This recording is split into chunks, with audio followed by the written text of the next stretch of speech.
Imagine chasing an enemy for 9 days straight. Every day, they're just ahead of you. Running, retreating, almost within reach.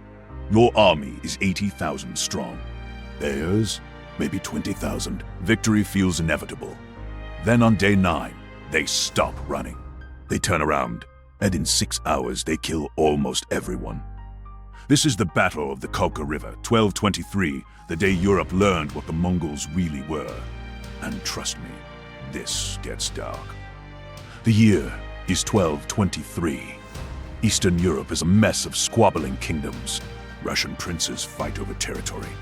Nobody's looking east. Big mistake, because Genghis Khan has just conquered half of Asia.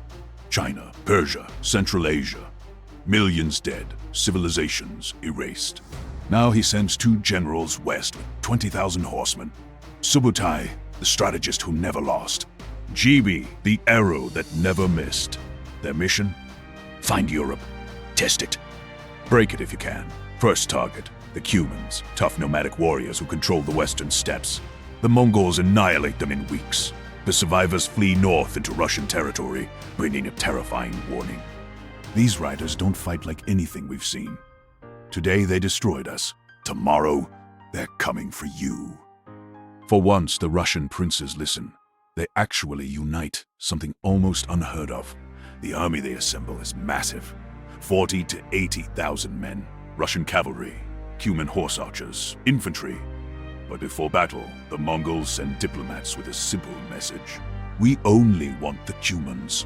Stand aside, and we'll leave you in peace. The princes debate, then execute the envoys. In Mongol culture, that's a death sentence. Subutai doesn't get angry. He smiles. Now he has permission to do what he does best. The Russian army marches south, confident and loud. When they spot the Mongol force, the Mongols run. The princes laugh. They're cowards. This is exactly what Subutai wants them to think. For 9 days, the Mongols stayed just ahead. Close enough to see, close enough to chase, never close enough to catch. This isn't panic, it's choreography. Every day, the Russian army stretches thinner. Supply lines extend. Units lose contact. Soldiers exhaust themselves.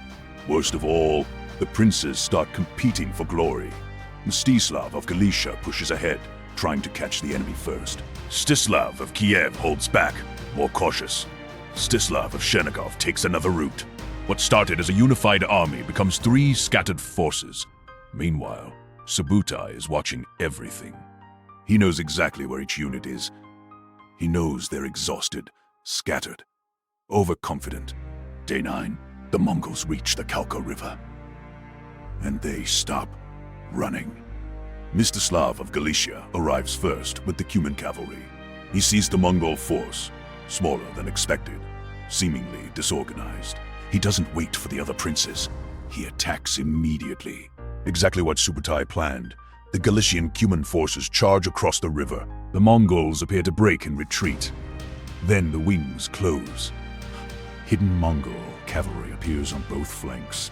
Thousands of arrows darken the sky. The Cumans, hit from 3 directions, panic. They break and run straight back into their own allies. Chaos. Complete chaos. The Mongols don't stop. Light cavalry circles constantly, firing arrows. Heavy cavalry smashes into any unit that tries to form up. Russian knights try to charge, but they can't catch an enemy that won't stand still. The Galician force disintegrates. Mstislav barely escapes. The other Russian princes arrive to find a slaughter.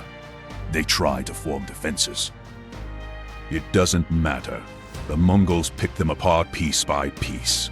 Arrow volleys, cavalry charges, feigned retreats, followed by sudden counters.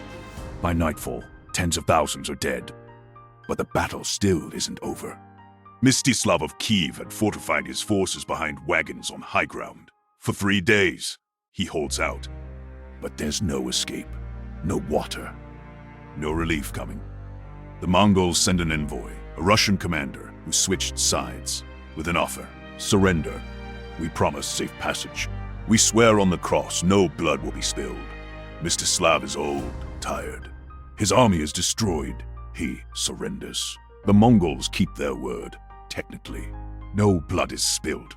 Instead, the Russian princes are laid on the ground.